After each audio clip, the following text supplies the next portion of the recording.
Serat Sakajati, Bab 7. Nenek sakit, sembuh dan tanda aneh. Malam itu perlahan berganti, meninggalkan sisa-sisa kecemasan yang menekan dada Sakajati sejak neneknya jatuh sakit. Di bilik bambu yang remang, ia masih duduk bersandar pada dinding, menatap sosok Renta yang terbaring di tikar pandan.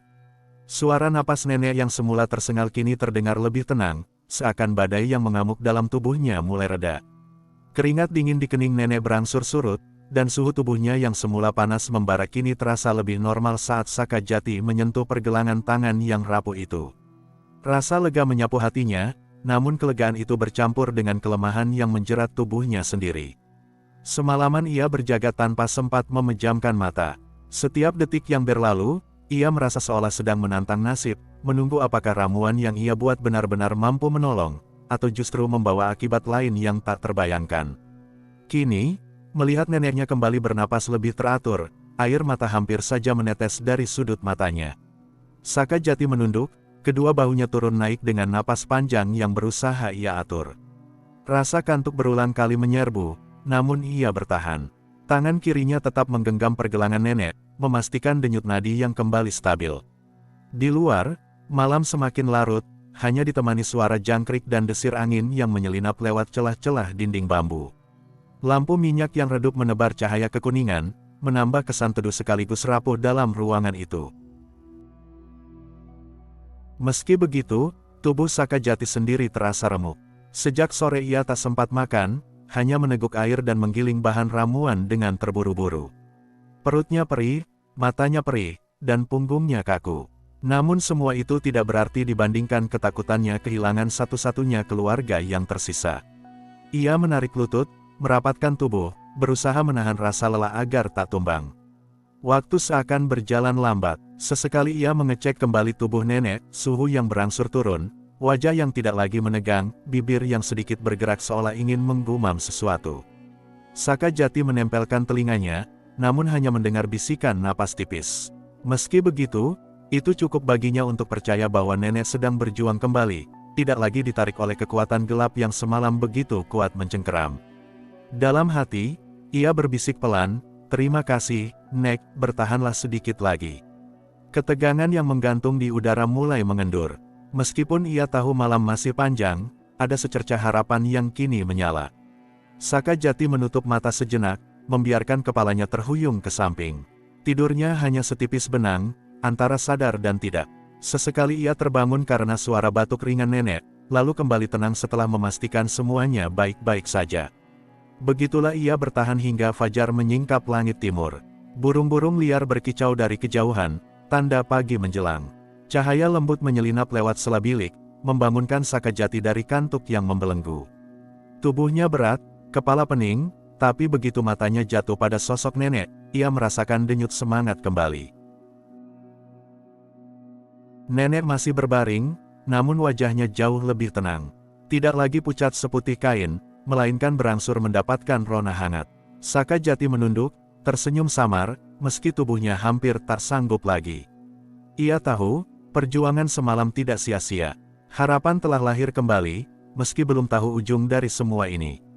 Pagi itu datang dengan cahaya lembut yang merambat masuk melalui celah-celah bilik bambu. Udara segar membawa aroma tanah basah, sisa embun malam yang menempel di dedaunan.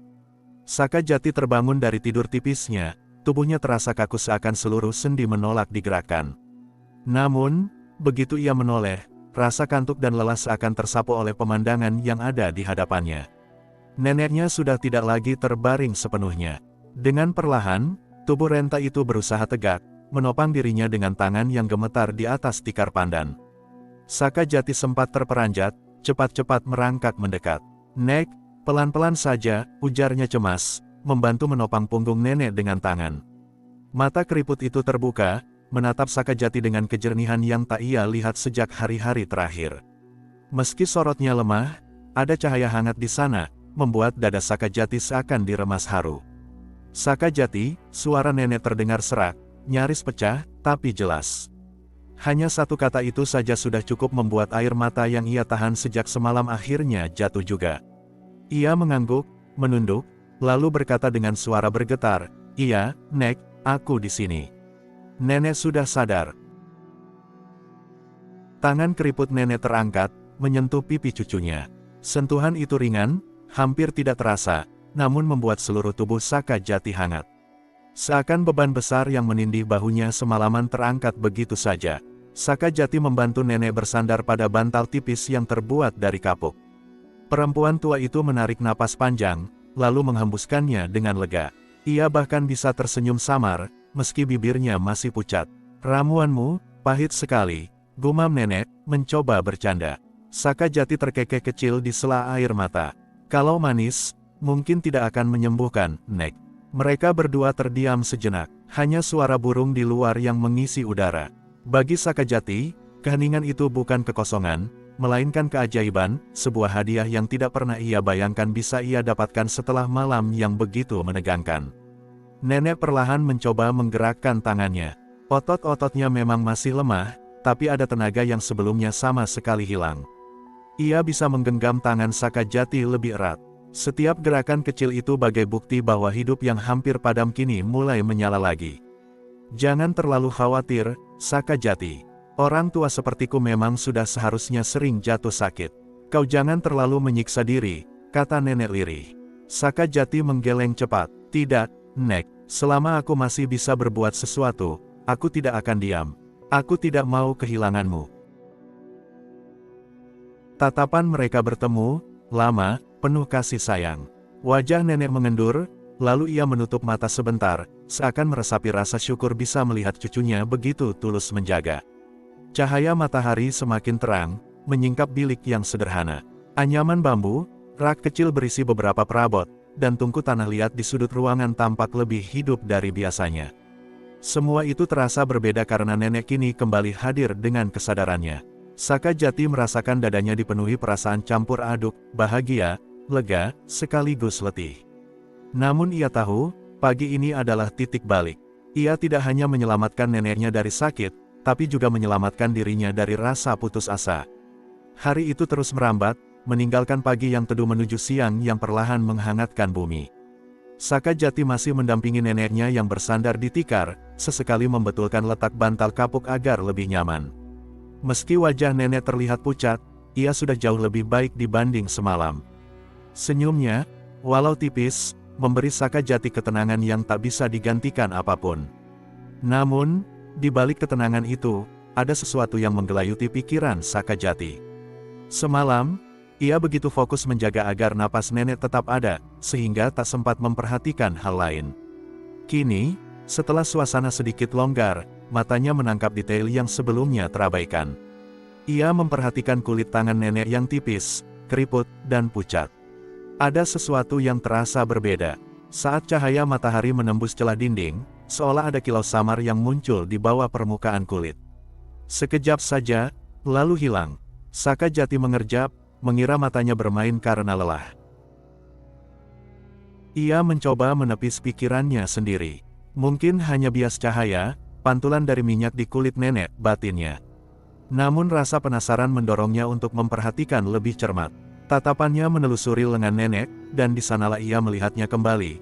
Garis tipis, bercahaya lembut, seperti jalur halus yang hanya terlihat ketika cahaya jatuh pada sudut tertentu. Sakajati menahan napas. Ada rasa dingin merayap di tengkuknya. Ia ingin mengabaikan, tapi pandangannya terpaku. Garis itu bukan sembarang bayangan, bentuknya terlalu teratur, seolah mengikuti pola tertentu. "Nek," panggilnya pelan, mencoba memastikan nenek menyadari atau tidak. Perempuan tua itu menoleh dengan senyum samar.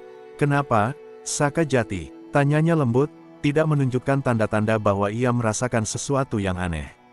Sakajati hampir saja menyinggung soal garis bercahaya itu, namun ia menahan diri. Ia hanya menggeleng kecil. "Tidak apa-apa, Nek, aku hanya senang melihatmu bisa tersenyum lagi." Nenek mengangguk pelan, lalu kembali memejamkan mata, menikmati ketenangan. Sakajati pun berpura-pura ikut tenang, padahal jantungnya berdetak semakin cepat. Ia menunduk, menyentuh tangan nenek dengan hati-hati, berharap bisa merasakan sesuatu. Tapi yang terasa hanyalah hangatnya kulit manusia biasa. Tak ada getaran aneh, tak ada panas ataupun dingin berlebih. Hanya cahaya samar itu yang sesekali muncul. Ruangan tetap hening, hanya diselingi suara ayam jantan di kejauhan. Namun di kepala Sakajati, pertanyaan berputar tanpa henti. Apakah ini akibat ramuan yang kubuat? Atau nenek memang menyimpan sesuatu yang tak pernah kuketahui? Sakajati menggigit bibir, duduk lebih dekat, berusaha mengamati lagi tanpa menimbulkan curiga. Cahaya samar itu muncul, lenyap, lalu muncul lagi, seperti denyut nadi yang tak kasat mata. Meskipun belum berani bertanya langsung, Sakajati tahu bahwa ada sesuatu yang berubah. Bukan sekadar kesembuhan ajaib, melainkan sesuatu yang lebih dalam, sesuatu yang belum bisa ia pahami. Dan untuk pertama kalinya sejak nenek terselamatkan, rasa lega yang sempat ia nikmati perlahan tergantikan oleh kegelisahan baru. Siang perlahan menua, cahaya matahari yang masuk dari sela-sela bilik bambu bergeser, menimpa tubuh nenek yang masih bersandar di bantal kapuk. Sakajati tetap duduk di samping, tidak beranjak jauh. Pandangannya tak bisa lepas dari sesuatu yang sejak pagi terus menghantui, garis samar bercahaya di kulit nenek. Kini, ketika cahaya menimpa dengan sudut yang tepat, tanda itu tampak lebih jelas. Bukan lagi sekadar kilau yang bisa disalahartikan sebagai pantulan cahaya, melainkan jalur tipis bercahaya lembut, berliku-liku mengikuti pola yang teratur. Warnanya tidak menyilaukan, justru lembut, seperti cahaya bulan yang menempel pada kulit. Sakajati menahan napas. Ia mendekatkan wajah, memastikan penglihatannya tidak salah. Jalur itu tampak membentang dari pergelangan tangan hingga ke lengan, seolah urat-urat darah nenek diterangi cahaya dari dalam. Ia mengulurkan tangan ragu-ragu, menyentuh kulit keriput itu. Hangatnya sama, denyut nadinya pun wajar. Tidak ada sensasi asing, namun cahaya itu tetap ada, menolak hilang dari pandangan matanya. Sakajati, kenapa kau menatap tanganku begitu serius? Suara nenek memecah lamunannya. Sakajati tersentak, buru-buru menarik tangannya. Ia menunduk, mencoba menyembunyikan keresahannya. Tidak, Nek, aku hanya memastikan nenek benar-benar sudah sehat. Nenek tersenyum tipis, seakan menenangkan. Tubuh ini memang tua, tapi rasanya lebih ringan dari kemarin. Kau tidak perlu terlalu khawatir. Namun Sakajati tidak bisa menenangkan pikirannya. Ia menelan ludah, lalu melirik sekali lagi. Tanda itu tidak hilang, bahkan saat nenek menggerakkan tangannya, cahaya samar itu ikut bergeser, seperti menegaskan keberadaannya. Ia bergumam dalam hati, ini bukan halusinasi. Sesuatu memang terjadi. Siang itu ia mencoba mencari cara lain untuk memastikan. Saat nenek tertidur sebentar, Sakajati memiringkan tubuh nenek perlahan, menyingkap lengan baju lusuhnya. Dan benar saja, jalur bercahaya itu tidak hanya ada di tangan, tapi juga menyebar hingga bahu. Semakin dilihat, semakin jelas bahwa pola itu bukan kebetulan. Jalurnya menyerupai simbol-simbol halus, seperti tulisan kuno yang merambat di bawah kulit. Sakajati bergidik, napasnya tercekat. Ia menutup kembali lengan nenek dengan hati-hati, takut membangunkannya. Kepalanya penuh pertanyaan yang tak sanggup ia jawab. Apa ramuan yang kubuat semalam telah memicu ini? Atau memang nenek memiliki sesuatu yang tersembunyi selama ini? Ketika nenek terbangun kembali, ia tampak segar, bahkan meminta sedikit bubur tipis untuk mengisi perutnya. Sakajati menuruti dengan cepat, meski pikirannya masih kacau. Setiap gerakan nenek kini ia amati dengan waspada, takut ada gejala lain yang lebih aneh muncul. Namun nenek tampak biasa saja, seolah tidak menyadari apapun yang terjadi pada tubuhnya. Itulah yang membuat Sakajati semakin gelisah. Karena apa yang ia lihat begitu nyata, tapi hanya ia seorang yang menyadarinya. Ia tak berani menceritakan kepada nenek, takut membuatnya khawatir atau bingung. Di luar, angin sore mulai berhembus, membawa aroma dedaunan dan suara anak-anak bermain di kejauhan. Semua tampak normal, namun bagi Sakajati dunia sudah tidak sama lagi. Sejak tanda itu muncul, ia tahu hidupnya tidak lagi sekadar tentang menjaga nenek atau mengolah ramuan. Ada sesuatu yang jauh lebih besar yang kini ikut campur dalam jalannya kehidupan. Senja menjelang, langit perlahan berubah warna menjadi jingga, lalu merah keemasan. Cahaya sore masuk ke bilik bambu, menebar nuansa hangat yang biasanya menenangkan. Namun bagi Sakajati, cahaya itu justru mempertegas kegelisahan yang sejak siang terus bersemayam dalam dadanya. Nenek tampak lebih sehat, ia bahkan bisa duduk lebih tegak, menyesap bubur tipis dengan lahap meski masih perlahan. Senyumnya mengembang, dan tatapannya kembali lembut seperti dulu. Aku belum pernah merasa setenang ini setelah lama sakit, Sakajati, ucapnya. Seolah ada kekuatan yang menuntunku kembali. Sakajati tersenyum, namun hanya di permukaan. Dalam dirinya, kata-kata itu menggema aneh. Kekuatan yang menuntun kembali, apa maksudnya sama dengan tanda bercahaya itu? Ia mencoba menghibur dirinya dengan berpikir positif. Mungkin ramuan yang ia racik memang lebih mujarab dari perkiraan. Mungkin bahan-bahan yang ia gunakan membawa berkah. Namun, semakin ia mencoba menenangkan hati, semakin kuat pula bayangan jalur bercahaya yang menempel di tubuh nenek. Ia tahu, itu bukan sekadar tanda kesembuhan. Ada sesuatu yang berbeda, sesuatu yang menolak dijelaskan dengan logika sederhana. Saat nenek akhirnya tertidur pulas menjelang malam, Sakajati duduk di sampingnya. Tatapannya kembali tertuju pada lengan yang diselimuti cahaya samar. Malam semakin pekat, dan tanda itu justru makin tampak jelas. Bukan lagi bergantung pada cahaya matahari, melainkan berdenyut halus seakan memiliki kehidupan sendiri. Sakajati merinding. Ia menutup mulut dengan tangan, berusaha menahan napas berat. Rasa syukur karena nenek selamat bercampur dengan ketakutan akan sesuatu yang asing. Apakah aku sudah membuka sesuatu yang seharusnya tidak tersentuh? Ingatan tentang ramuan yang ia buat kembali menyeruak.